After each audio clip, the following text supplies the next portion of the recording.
Welcome, everybody. We've been going through this book, An Open-Hearted Life, for quite some time now, and we're getting towards the end. But even if you haven't been here for the first part of the book, just coming now, the topics are. They're easy to jump into, so I don't think you'll have a problem understanding things. Let's just come back to watching our breath for a minute and letting the mind settle before we have the talk.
And since our motivation is the most important part of any action we do, let's share the Dharma this morning with the motivation of compassion for all living beings and a determination to do whatever we can to lessen their misery and to contribute to their happiness. And in that way, may we make a positive contribution to the lives of others and to society in general.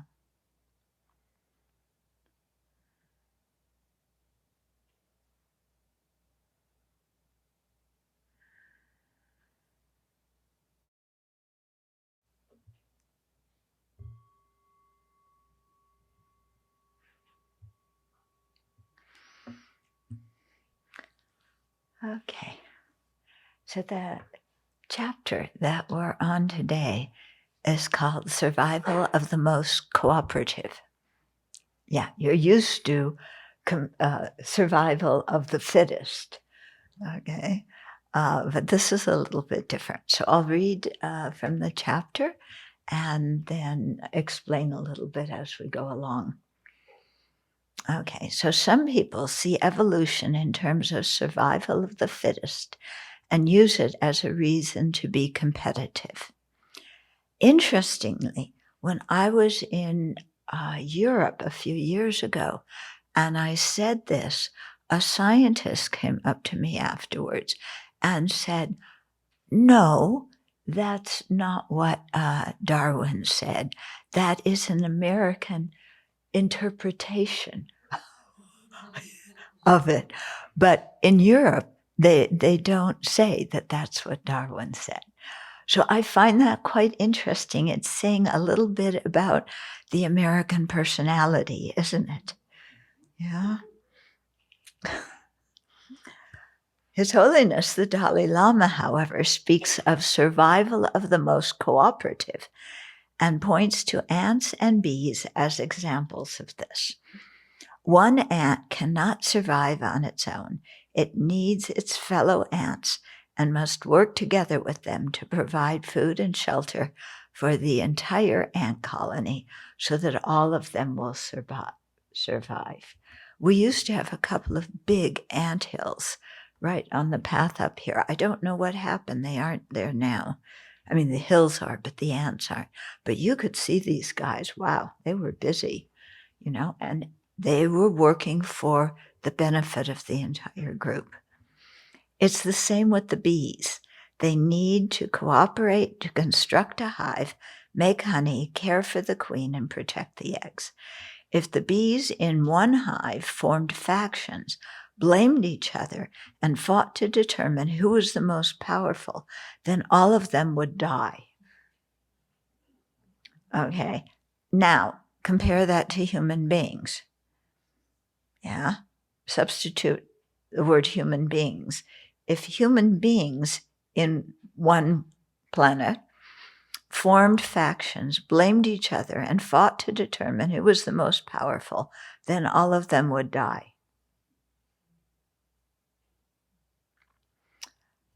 Look at the amount of people who, the number of people who die from wars, because human beings do that. But because bees care for each other, communicate, and work for the common good, they all survive and the hive thrives. Okay, it is the same with humans. Cooperation enables all of us to thrive. If the ants and the bees can cooperate for the common good, surely we human beings, with our sophisticated intelligence, can find a way to do this. You would think. Yeah, but it seems like we often use our sophisticated intelligence to cause ourselves and others more suffering. Yeah.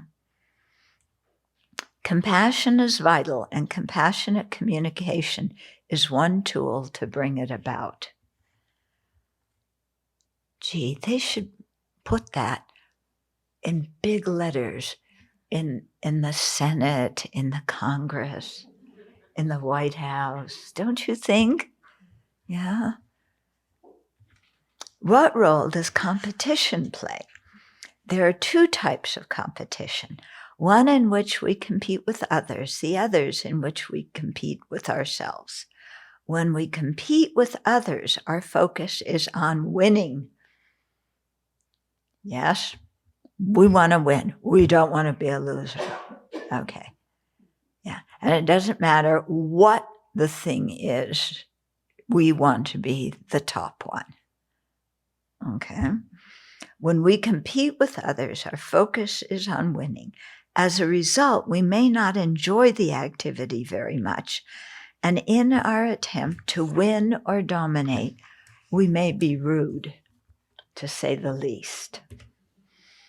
Okay. For example, in conversation, we may not really listen to what the other person is saying and just wait for a pause so that we can express our opinion. Who does that?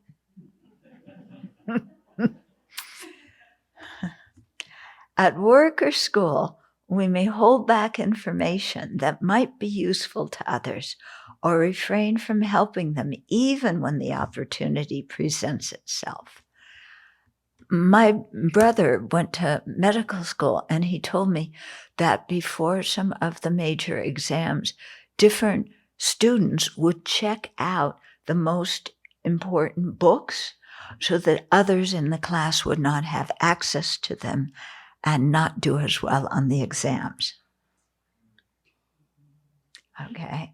I thought becoming a doctor meant benefiting people, which would mean that you would hope that your fellow medical students would do well.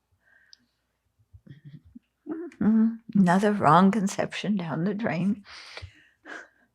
While in some cases, this type of competition makes everyone work harder, it may also result in damaged relationships, hurt feelings, arrogance, and self-recrimination.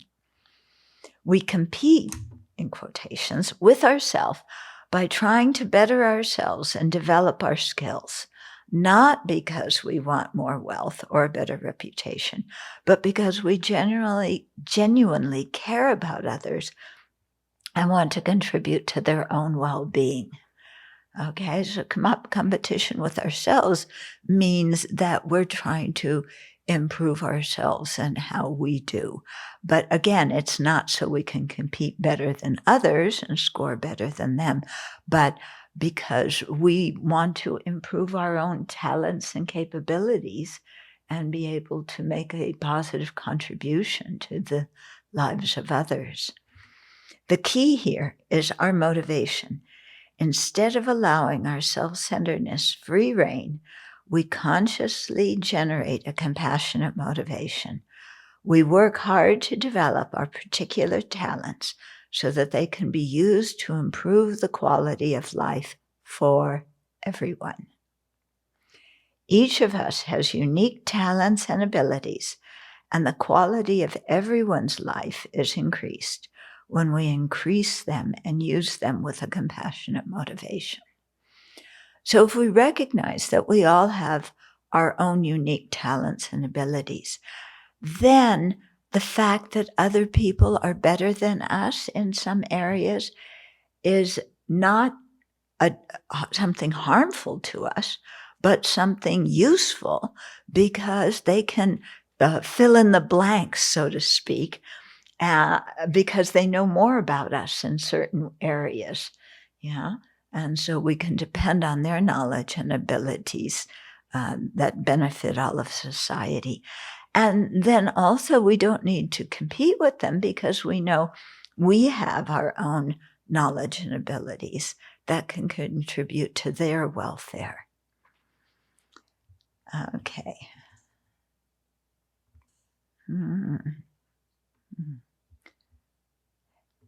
Okay. Then the reflection from this chapter, which is a really short chapter, is consider a time when you adopted a competitive mindset. Would it have been just as effective, or even more so, to be cooperative? So think of a situation in your own life where you were competitive, and did it really pay off? Or would being cooperative have been better? Yeah. As you identify such situations, consider how you might behave if you were trying to if you were to try cooperating with the other person with compassion instead of competing with them. Yeah. How would focusing on cooperation change your motivation and your behavior? How could it change the way that you experience the other person and their behavior? Because if we approach something with a competitive attitude, we only look at the other person in terms of how we rank in regards to them. If we can do better, if they are going to do better, how can we do better than them, and so on. Yeah. And we see things just through that little periscope, which really influences our interactions with these people. Yeah. Whereas if we have a motivation of compassion and cooperation, we see the other party in a completely different way. They are no longer a rival. They are somebody that we can work with. And if we see them as somebody we can work with for the mutual benefit of ourselves and them and everybody else, then we will be able to find a way to work together. Okay. Would cooperation or competition bring you the most satisfaction in the long term? That is an important question. Okay. So it's really good here. Think of times in your own life, when you've had a competitive mind. Did it bring you happiness and satisfaction? Or were you on edge, always comparing yourself to others, always fearful that they would be better? Yeah. Did it bring satisfaction? Did it bring peace in your mind? And if you were to work in a cooperative manner with that person, how would that bring about a different experience for you as well as for them? Okay, I think this is another thing that needs to go on our mirrors. You might notice that the mirrors in our bathroom have little things, yeah? So this kind of thing might be good to put on it. Okay, so since that chapter was short, we're going to do another chapter, which is much longer. We'll see how well we do. This chapter, 53, is called Compassion and Attachment Relationships. Okay, so it's written by Russell, who is a professor of psychology and also a clinical psychologist. He's at Eastern, so some of you may know him, and he's been here to the Abbey. So he wrote this chapter. Okay, so the word attachment has different meanings that depending on the context in which it is used. Okay, in Buddhism, it has one meaning. In psychology, it has another meaning, okay, that are quite different. Okay. In Buddhism, the term refers to the unhealthy tendency to project good qualities onto people or things, to exaggerate their good qualities and cling to them with the expectation that they will make us truly happy. So in Buddhism, the word attachment is referring to a very sticky mind that exaggerates or projects good qualities on an object or person that those qualities aren't there, but we think they are. And then it's like we glam onto that person. I need to be with them. I want to be with them. I can't live without them. And so on and so forth. Okay. So this leads to unrealistic expectations that they're always going to meet our needs. They're always going to be there for us. And then, of course, they aren't. Why not? Because they're human beings. Yeah. And they never agreed to be everything we want them to be. And we never asked them to be everything we want them to be. We just assumed that they would. Okay, so this is our problem. Okay, so this often leads us to have unrealistic expectations, to grasp onto our preferred version of reality and become upset when things don't turn out the way we like. Familiar story, isn't it? Okay, in psychology, the word attachment is used in a very different way.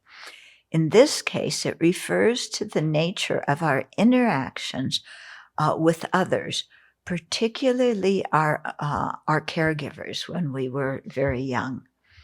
And these interactions can profoundly impact our lives. And this is the way that we will be talking about attachment in this particular chapter. Okay, so when I use word attachment in this chapter, don't think of the Buddhist meaning.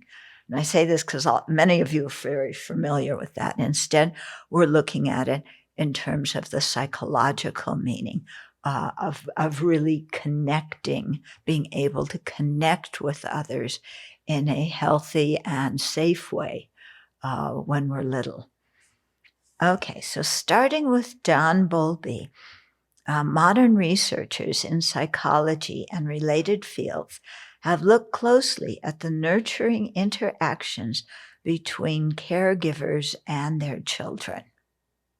Okay, so these interactions are vitally important in helping us learn to manage our emotions and to form and maintain healthy relationships.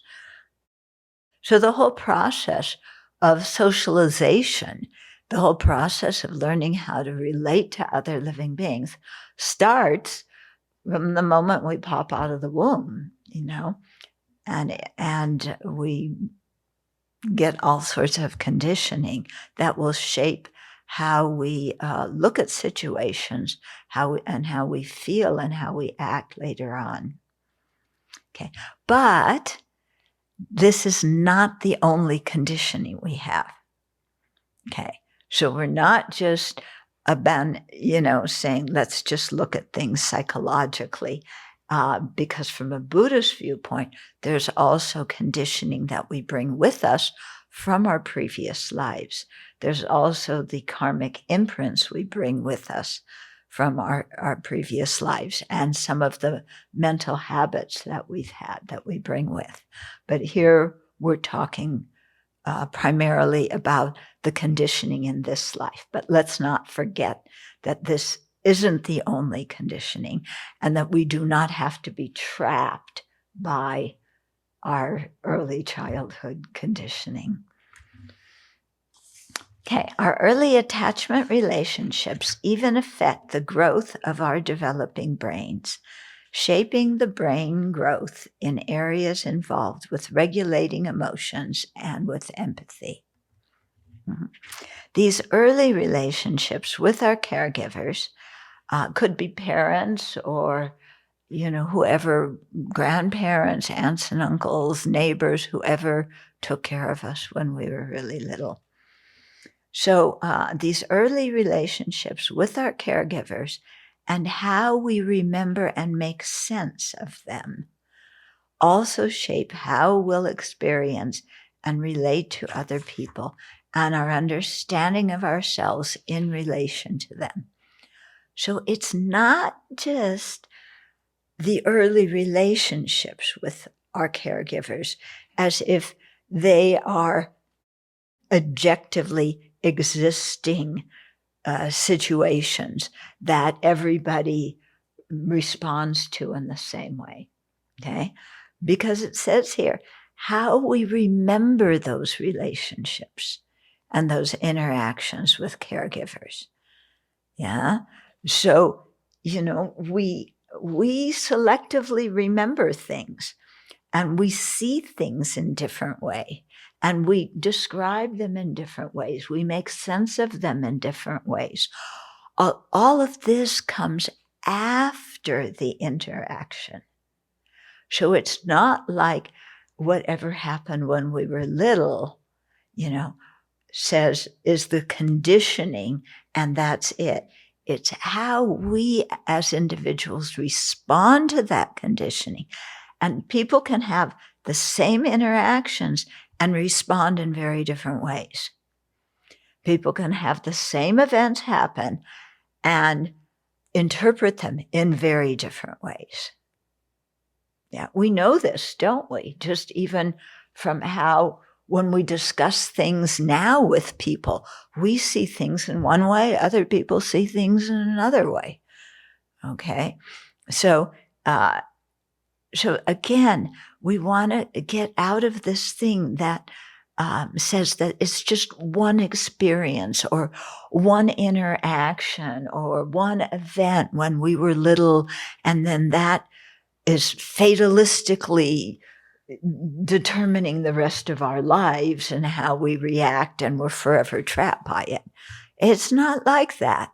Yeah, there's so many causes and conditions going on all the time, and so much depends on how we interpret something, on what details in a situation we pick out to remember. Okay, so we have to also check what's going on in our mind regarding these things, yeah? And not just say, well, this happened and so blah, that's why I have so many problems. Okay, so the patterns of relating we learn in these early important relationships are called attachment styles. Okay, I learned a new term today, attachment styles. And they play out across our lives. If we've had many positive interactions with those who care about us, we're much better able to extend that warmth to our own children as well as to others, and will be more motivated to do so. Okay, so if we've had positive interactions that we have interpreted as positive, okay, or if we've had interactions that we've interpreted as positive and that we remember very well, okay, so I really want to emphasize that it's not just the interaction, it's how we process it afterwards, even when we're quite little. Okay. If you ever talk to your siblings about things that happened, in the family when you're young, you may find that you both experience the same thing, but you remember it entirely differently, and your emotional reaction to it is also very different. Okay. Even though you and your brother or sister, had the same experience. While infant communication isn't very sophisticated, infants are good at communicating distress by crying and fussing. Only infants? Adults don't cry and fuss? Yeah? Listening to some of the things that happen in the Oval Office make me wonder, if you've been listening to the hearings. Yeah. When caregivers respond consistently with warmth and reassurance to an infant's distress, they create what is called a securely attached relationship with the infant. Okay, now, remember, Russell wrote this, I'm the Buddhist who's asking questions. Okay. Caregivers respond consistently with warmth and reassurance. Whoever responds consistently to anything? Yeah? We can say whoever responds more times than others with warmth and reassurance. But consistently? Are any of us consistent? No, this is one character. We are consistent in being inconsistent. Okay, yeah. All we have to do is look at our own minds and our own responses and are we consistent? Mm-mm. Okay. Sorry, Russell, you aren't here to defend yourself. That's the best way to debate when the other person isn't here. But I think we get his meaning. They react warmly and with reassurance more often than not. Okay, but not consistently. When this happens, children learn that when they need help, others will provide it. I'd like to qualify that. Children will learn that others will, that they need help, and others will most of the time provide it, but not always. Yeah, one of our problems is we expect others always to provide what we want. Yeah, this is our problem. Yeah. Okay. So the children learn to be soothed by others and to form soothing mental images of being cared for by others. They also learn to experience themselves as being worthy of love and care and are given a valuable model of how to behave when faced with others' distress, one that involves empathy and responsiveness. Okay, so when you have repeated episodes that are not, they don't have to be consistent, then you learn these things, and have a secure, attached relationship. Yeah. But then you find people who grew up in families where this was not the case with the caregivers, and they still grew up to have this not expectation, but this assurance that, yes, I need help and others are available to help me. Yeah. I mean, you find in one family, kids can grow up entirely differently. Yeah. When you look at your own family, are you like your brothers and sisters? Yeah, I'm not.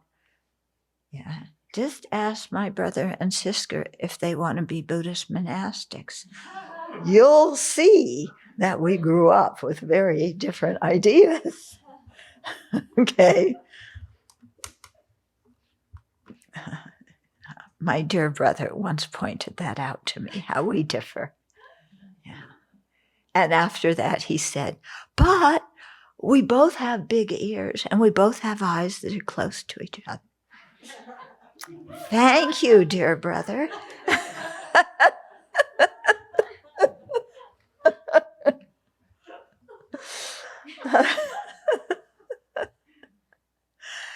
Yeah. I once went to his workplace and somebody was, one of his colleagues kept looking at us. And then she said, you do look so much alike. And I was thinking, okay, maybe we look alike, but, you know.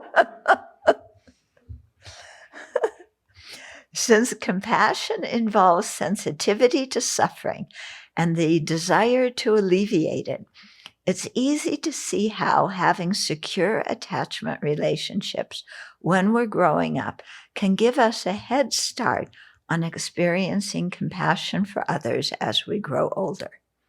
Okay, so if you grow up with people being kind, you develop that outlook on life, and you may tend to see yourself as wanting to be like that and give aid and succor to others. But of course, you have some kids who grow up in families with wonderful parents, and the kids are off the wall.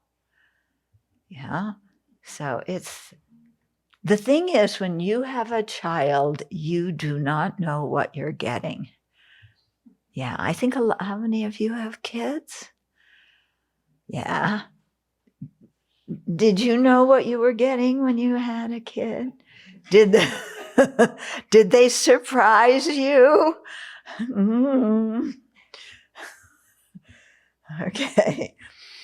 Secure attachment relationships bring many other benefits. They teach children to accept and label their emotions and encourage them to explore their worlds, knowing that they have a place of safety, a secure base to which they can return. Yeah. And I once saw a film talking about some kind of research a psychologist made with little kids and how little kids learn to go out and investigate the world, but in a secure way. And his idea was that kids went out for, a few minutes, and then they came back to mom and dad, and then they went out again, and then they came back. And then, he showed a film of that with the little kids, and that's exactly what happened. They were little, and they go out just a few steps, maybe, come back, just look at mom and dad, then go out again, come back. And so always touching base, with what they feel is secure, and then that enabling them to go out and be adventurous. Okay. And so some of us, it's the same thing as adults. This isn't just childhood behavior. It's through teenage years and adults and so on. We go out and we're kind of adventurous, and we want to come back to where we know is safe, and then we go back out again. Yeah. Or, well, we'll come to that.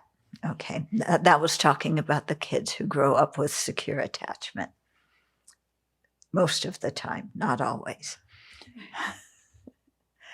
Okay, so those of us who are well cared for usually have a much easier time feeling safe, comfortable, and at peace in ourselves and in the world. Okay. Unfortunately, not everybody grows up in warm, securely attached relationships or warm, securely attached environments. Yeah, I think of the children in Ukraine, their family may have had these kind of warm, secure attachment relationships, But from one day to the next, all of a sudden, dad is staying in the country, mom is coming with you and the kids. You don't know where you're going, and your life is turned upside down. Okay. The relationship you started off with was secure. And maybe the relationship with mom continues to be secure. But maybe mom now is like totally panicked and freaked out because there she is with all her kids by herself without any income in another country where she doesn't know the language and has to deal with that. Meanwhile, dad is now fighting a war. Okay, so it's not just the family, it's the whole environment in which we grow up in, you know. And the kids who leave, they have, you know, they're going to have their own difficulties, some more, some less, also depending upon how mom and dad react during that. Yeah, kids who stay behind, similar. Yeah, they'll be affected by their family and by the environment, you know, and especially in Ukraine. Which city are you living in? Yeah, are you in the Lviv where there's not constant bombing, or, you know, are you in Kherson and what's going on there? So many, many, many different conditioning factors. In some cases, our caregivers may have been unable to provide us with a consistently caring and responsive environment, which can lead us to develop insecure attachment styles. This plays out in different ways, affecting our ability to feel safe in relation to others and how able we are to engage with them. But it also depends. Maybe our parents aren't so able to do that, but our grandparents provide that, or a teacher does, or a babysitter. Okay, we can't put everything on our parents. And there's a few of us here who have been teachers before we became ordained. And it becomes clear to us that all it takes is one adult taking interest in a child to really change that child's life. So sometimes if the parents aren't able to, if there's somebody else who does, it really makes a big difference. Yeah. Okay, so some of us had early caregivers who were detached or unable or unwilling to nurture us, so that we learned over time that no one would be there to help, even in times of distress. In response, we may have developed an avoidant attachment style, so that when distressed, we pull back and distance ourselves emotionally from others. We've learned our attempts to connect often won't be fruitful, and that we won't be comforted when we're distressed. So we stop bothering with trying to solicit help from others. We also may be less likely to extend compassion to others because we haven't seen that behavior modeled for us. Okay, so that's a third style. So the second style were the parents, you know, okay. Okay. The parents are unable to provide us with consistent caring and responsiveness. Okay. Now you have that kind of family. Now, how do you grow up looking at your childhood experience? Okay. If you were born after Freud and learned some Freudian psychology or just heard it talked about in society, you would interpret that inability of your parents as the cause for your hang-ups and your neuroses and so on. if you were, for example, my parents' generation, who grew up during the Depression and during the Second World War, you wouldn't necessarily interpret your parents' behavior like that, because you recognize that the Depression, and the war weighed down on your parents. Okay, so you wouldn't have that same expectation. Or if you knew that your parents came from, let's say, an alcoholic family background, you may not have that same expectation of what your parents would do for you, because, you looked and you saw, how your parents and grandparents related. Okay. So what the thing I'm trying to get across is Russell is talking in a very general way, and we tend to make these things very concrete, without seeing the nuances and all the other conditioning factors, and without seeing our role in how we interpret and remember it, without seeing the environment that things happen in. Okay, and I think this is quite important, because as soon as we start saying one cause, then the implication is, well, I can't change unless we do something about that one cause. Yeah, but if you see it as, there's many causes and conditions, then the mind is more open, more flexible, and we begin to see, okay, there's space to move here, because many of the causes and conditions change. They aren't the same in later years or in different situations. Okay, and that, I think, enables us to revise our ideas and revise our responses, rather than just thinking it's due to one thing, therefore I'm like this. Okay, are we getting? Yeah. Okay.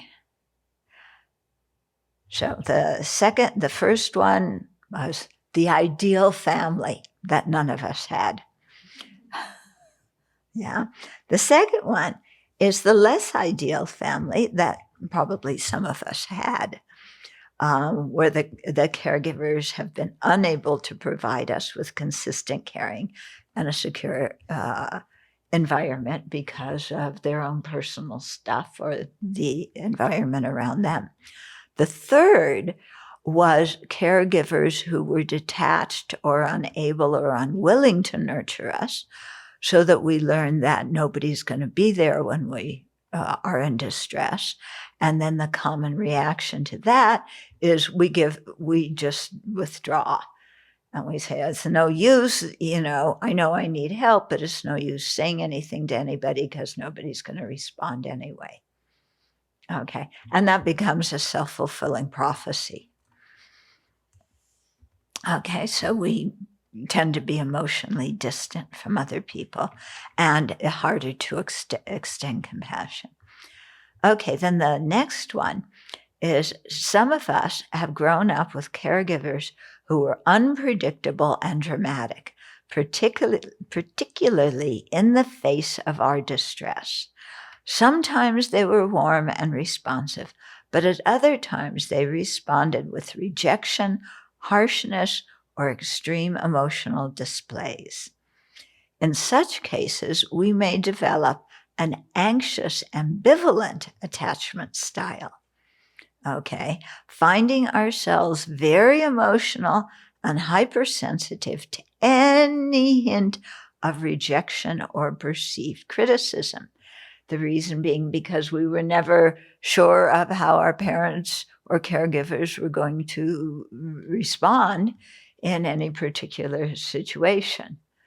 Yeah. And that's how sentient beings are. We have our habits, but we are not consistent.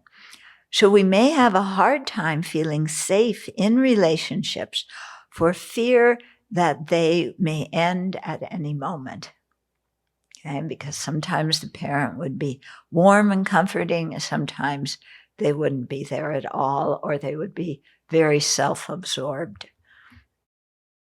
So we may become preoccupied with ourselves and our perceptions of what others think or feel about us, obsessed with whether they like us, maybe rejecting us, and so on. Okay, so anxious, ambivalent attachment style. So those are the 4 that he gives. Oh, no, there's a 5th. Finally, those of us who have been abused by our early caregivers may have learned to be afraid of close relationships with others, having discovered that if we get close to others, they will harm us. That's another one. Okay, so knowing different attachment styles helps us understand why some people seem to be more interested and capable of feeling and expressing compassion towards themselves and other people, while some of us may struggle to do that. Yeah, so some people may want to be more compassionate, but they have some conditioning behind them that makes it difficult. So they have to really work with that. A number of scientific studies show that our ability to feel and act compassionately is related to our experience of secure attachment. People who have a history of secure attachments with their caregivers and hence have a secure attachment style are more likely to experience compassion for others and to behave altruistically to help them. They have learned to value relationships and have good models for learning empathy and how to help others. Okay, now I want to use an example. May I, Geshe-la? So Geshe-la lost his mother when he was young. Yeah.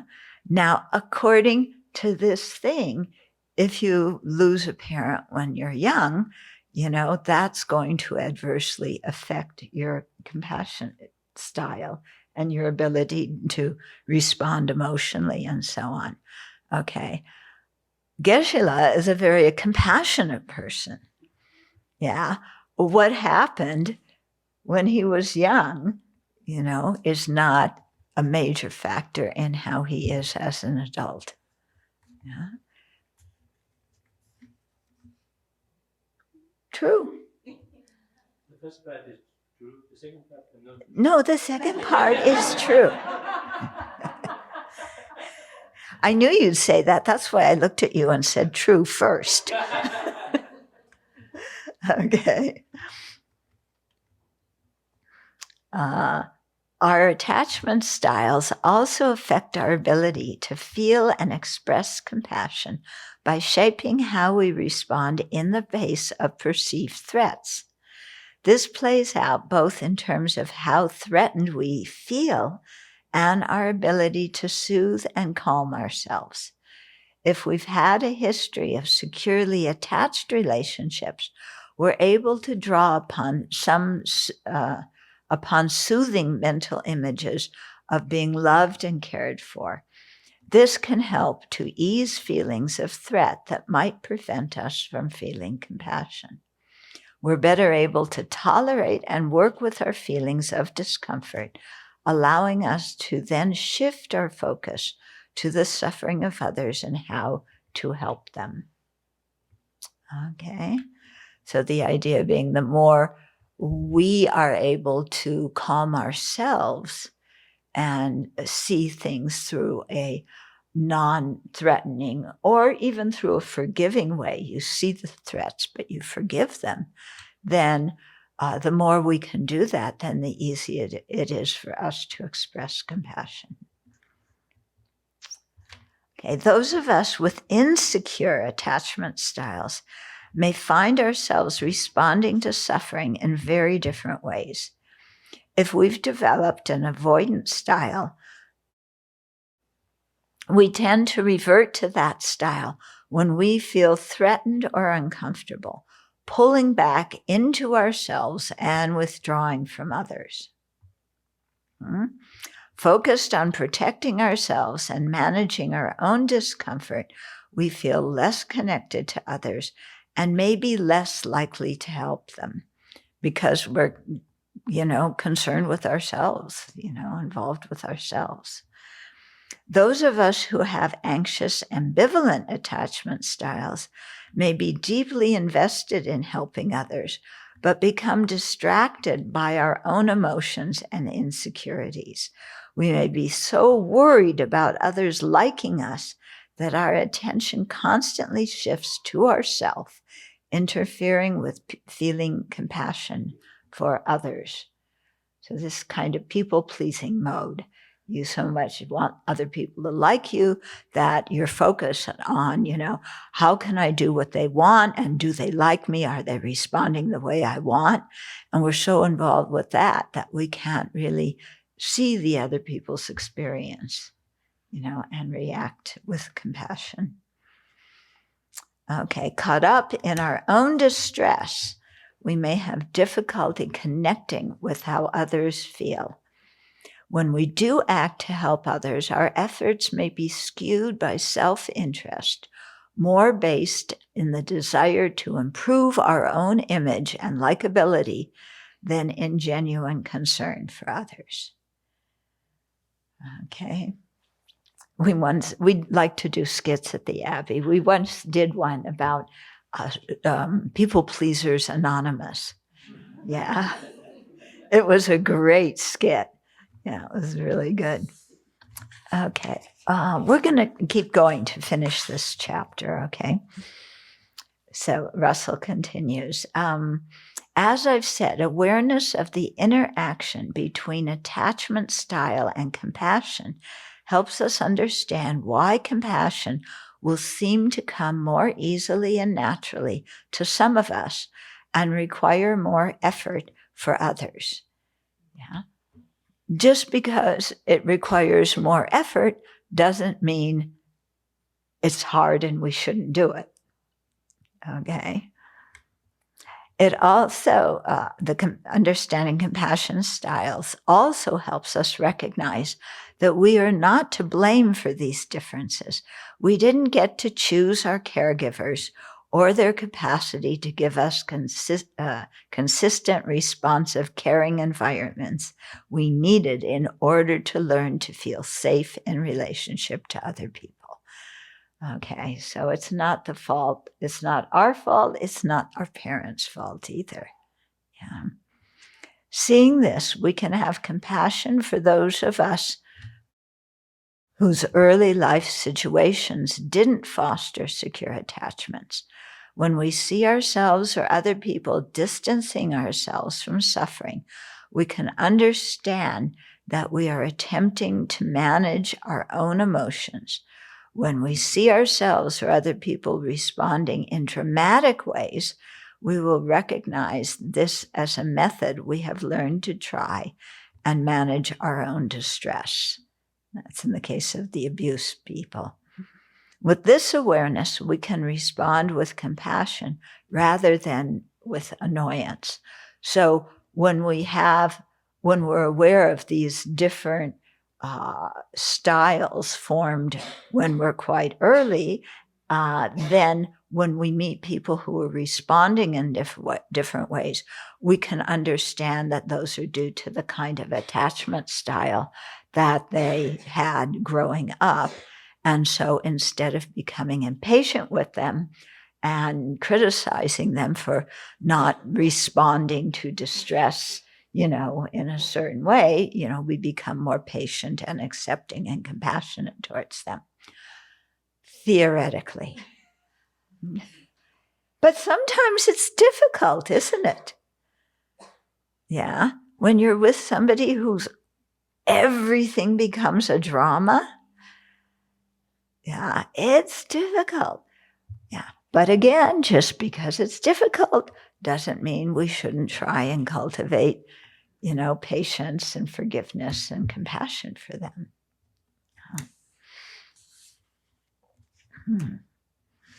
While our ability to provide secure attachments for our children is impacted by our own attachment style and how we were treated as children, this conditioning is not cast in stone. Finally, he said it. Okay. It certainly doesn't mean we aren't capable of being compassionate people. However, we may find we need to put a bit more effort into managing our own emotions and to make efforts to help ourselves learn to feel safe in relationships. This can involve doing things such as seeking out and joining social groups with people who have similar interests and working to develop positive relationships with other group members. In other words, there's way to increase your flexibility and to change how you respond to stressful situations. If we've had difficult attachment histories, any sort of close relationship may initially feel uncomfortable, but over time we can learn to trust others and value our relationships with them. So there is hope for us and for other people. There are a variety of ways to do this, including psychotherapy and joining supportive communities. Those with secure attachment styles may sometimes forget that not everybody relates to others with the same confidence that we do. When we are empathic, we can understand that certain people have the emotional patterns they do due to early upbringing and previous life habits and their present environment and other factors. Realizing this can help reduce our annoyance or impatience with their emotional habits. Those of us with anxious, ambivalent attachment styles can practice differentiating between our own and others' emotions, learning to be responsible for our own emotions and not accepting responsibility for others' emotional patterns. Oh, the death of the people pleasers. Yeah. Or the death of the people pleasing of the people pleasers. Increasing self-confidence through learning to accept and work with our emotions without completely identifying with them helps calm the anxiety we feel when challenging emotions come up. Those of us with avoidant attachment styles can try and recognize when we're pulling back from others and see if it might be better to try and connect, both with the emotions we're feeling and with others who might be able to help us. And the reflection for this one is, reflect on how you usually relate to others. Okay. Now, this afternoon, we're not having a discussion session, unfortunately, because this is an important topic to discuss. Yeah, but maybe at the Abbey, we can have a discussion session some other time on this.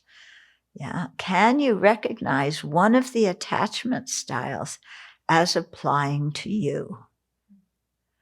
Okay. I recognize two applying to me at different times.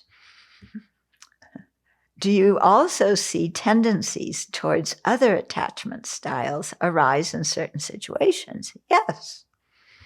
How does understanding the different attachment styles help you understand your caregivers and other people in your life?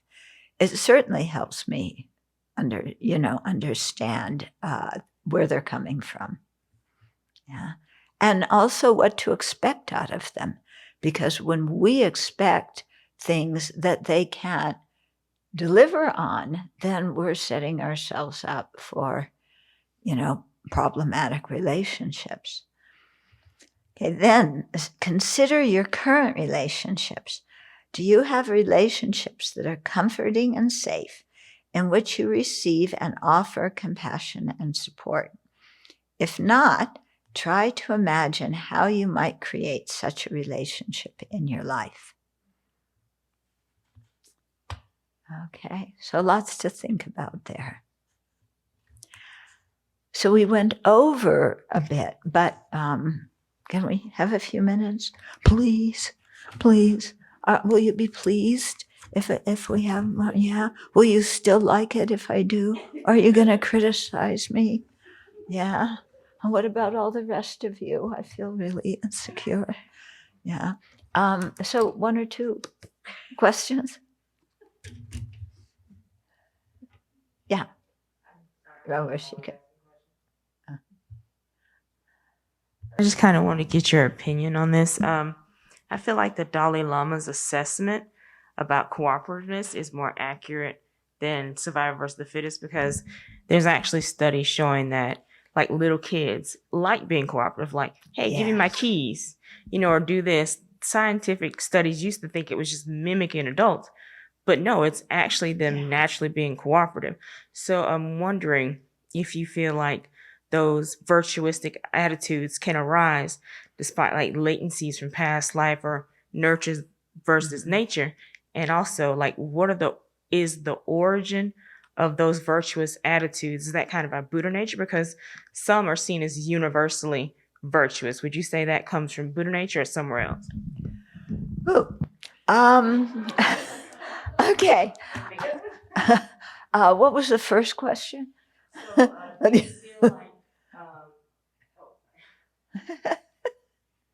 Do you feel like a virtuous attitude such as cooperativeness can like naturally or spontaneously arise despite latency? Yeah, yes. And you're absolutely right. You do see it in kids.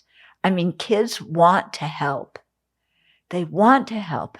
And that makes me wonder what happened to us as adults, that we no longer want to help and we think other people should wait on us. It's strange, isn't it? Because whenever you look at kids, young kids, and if you've been a teacher, you see it, can I help with this? Can I do that? They want to learn. They want to feel empowered to do things. What happened in our conditioning as we grew up that now what happened? It's not fair. We learn the idea of it's not fair. Yeah. And we learn to think that helping is work and work is undesirable. Okay. But work doesn't, helping does not have to be work, and work does not have to be undesirable. And we don't have to see everything in terms of, is it fair or not? Yeah. So, I think that arises. I've seen that arise with kids, and it sometimes gets trampled on. Yeah, because how we look at things change later, and our other ideas then entrap us. Yeah. Yeah, the origin. I don't know, it might have something to do with Buddha nature, in the sense that we kind of, we are social animals. And so we naturally have this feeling of wanting to engage with others. Yeah. Mm-hmm. Yeah.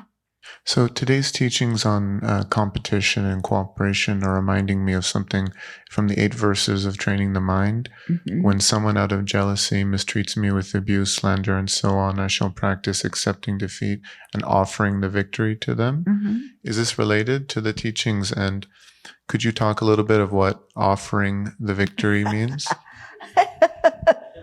Yes, it is related. And offering the victory to others, what an un-American statement. Americans cannot tolerate offering the victory to anybody else. Okay? Because it is American exceptionalism, yeah? And unwillingness to accept that we are becoming more and more like banana republics.